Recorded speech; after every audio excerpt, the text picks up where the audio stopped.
All right, this video is going to go out to Craig. Craig, this is how we're going to use that KANErx for the low back. So this is going to be that first video where we're going to go into the low back, and I'm going to make a couple more for the neck, and also how to do the low back on the floor if you want to use the dual cork balls. So first of all, we're going to get that anchor in a doorway and the closing end of a door. I'm just using these doors here for an example, but then the closing end of the door, and then that small hook end gets put into that. And then the big hook end is we're going to be able to use that on the low back. And now when we're doing the low back, we're not on the spine, remember, we're right off to the side where you feel those rows of meat there. That's the area we're working on. We're starting about the bottom of the rib cage, and we're going to work our way down into that SI joint and then off into those glutes. And you're just doing it in increments of about a 1/4 inch to a 1/2 inch at a time. Now my feet are going to be about 6 inches to a foot in front of that big knobby.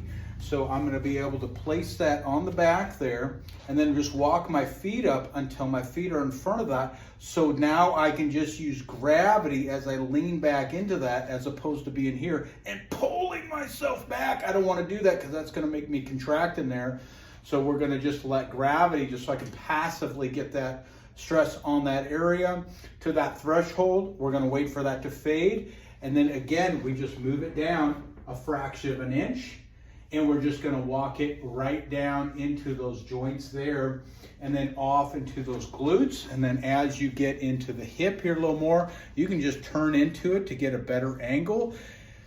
And it's just fantastic, so you don't have to get on the ground to do that work all the time.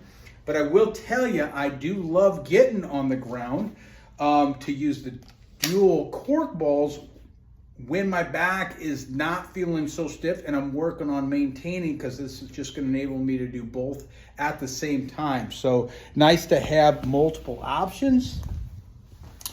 And so doing the dual cork ball, we're just going to get, as we're on the floor, I'm going to switch the small cane to go up 90 degrees, and then the big cane, I'm going to point this one down towards my feet. So that's just going to give me a couple of handles on being able to use and direct that cane. And so that's going to come in, and those cork balls are going to straddle my spine. And then again, I've got this handle here, and I've got the big handle here that I can just sort of use to navigate where I put that. And then I'm just going to allow my hips.